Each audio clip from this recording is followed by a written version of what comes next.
Hi, everyone. C.R. Barclay, Senior Admissions Counselor for the Ohio State University here at Newark campus.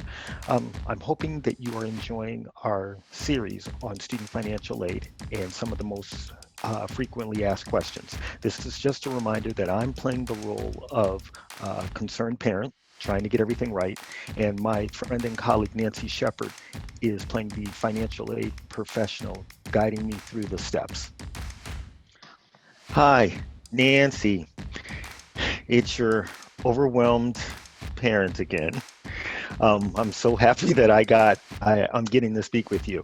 Um, Thank you very much for the information about the whole verification thing. Got all the information in. Everything went well. Everything was accepted. But now my student has received their financial aid package, and to be honest, I'm not sure what I'm reading. I'm can you help me understand what I'm reading and just yeah, can you help me understand? Sure, sure. So the financial aid notification letter that your student received is listing out the estimated costs that make up the cost of attendance for the year. It will also list out any federal and state aid or any gift aid or institutional aid that the student may be offered. And it shows how the aid is split out over the semesters. Now, the amount that is listed as for the cost of attendance does not mean that that is what you're going to owe. The cost of attendance is basically the budget, I guess, if you will. It kind of comprises Okay. tuition and fees, books and supplies, maybe room and board if your student is living on campus, miscellaneous expenses, and then the cost of attendance. The school takes the cost of attendance minus the expected family contribution number from the FAFSA to determine the student's financial need. And so then the aid is based on the EFC and financial need.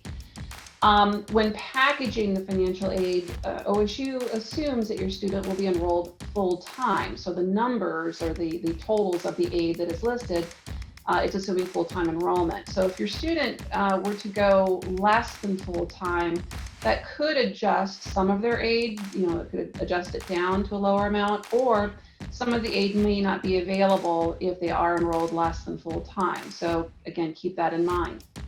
Okay. Also, the student's total financial aid can't be more than their cost of attendance. So they will package the aid based on their financial need, and if they were receiving a lot of outside aid, and that takes their aid package above the cost of attendance, then OSU might reduce some of the students' loans that were offered.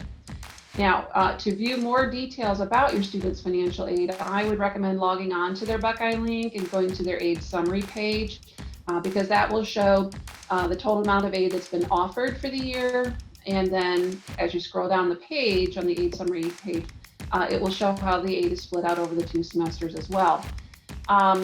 The financial aid that is being offered will all be listed in the offered column, but in the accepted column on the aid summary page, that usually is just the grants and any federal grants, any institutional grants that are offered, they'll show up in the accepted column. But the federal work study, if the student is offered that, and student loans won't be automatically accepted. So you'd have to decide if the student wants to take out the student loans or not. And if they want to accept the federal work study with the intent of applying for a student employment position on campus. If they don't want to take out the student loans, that's fine. They're just offered. They're not responsible for having to repay them if they don't take them out. Okay, but if they do decide to take out their student loans, they would accept them on the aid summary page, and then they would also need to complete entrance counseling and sign a master promissory note for the loans. And there will be links for those 2 steps on their financial aid to-do list, should they decide to use the loans. And the financial aid to-do list, one follow-up question. I find this, my student will find this on their Buckeye link. Yes, so if they log into their Buckeye link, yep, they will go under the finances section and click on the view financial aid link. Then they'll click on their aid year link for the incoming freshmen for next year. It would be the 2022 link. And then that'll take them to their financial aid to-do list. That's also where they'll see any verification items if they had been selected for verification, and then the entrance counseling and the promissory note steps. Okay, that part we know because you gave it to it. Thank you, thank you, thank you. Okay, so now this is starting to make a little bit more sense. So thank you once again, Nancy, for your help. You bet. Anytime.